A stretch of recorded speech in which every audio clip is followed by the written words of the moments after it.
এই যে শোনো, কলকাতায় যে একটু ঠান্ডা পড়েছে, এই নিয়ে তো মাতামাতি করার কোনো দরকার নাই।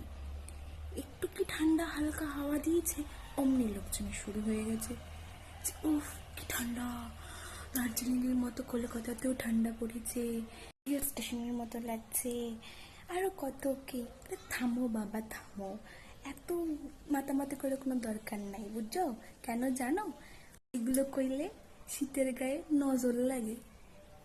কয় এত আমার নিয়ে কথা হইতেছে, হ্যাঁ তাহলে বাবা যাই, আমি এখন উঠি।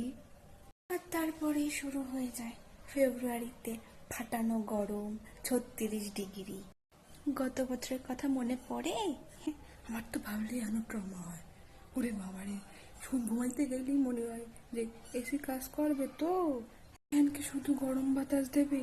এই কলকাতায় না গরমটা রোমান্টিক নয়, বুঝছো? এই ঠান্ডাটাই একটু শান্তি দেয়। তাই লোকরে কইতেছি একটু চুপ থাকো, একটু চুপ থাকলে ঠান্ডাটা লাগলে কোনো সমস্যা হইব না। হ্যাঁ, ওই ফাটানো গরমের দিয়ে এই ঠান্ডা অনেক ভালো, বুঝছো? শীত খুব সেন্সিটিভ, আমাকে সেন্সিটিভ স্কিন যেরম ওইরকম, তাই ও চইলা গেলে আমাকে কষ্ট হবে না, বুঝছো? ফের তেলে বেগুনে ভাজা ভাজাই বানে এই গরমটা পড়লে। তাই কইতেছি শীতে এনজয় করো, এনজয়, নজর লাগাইও না।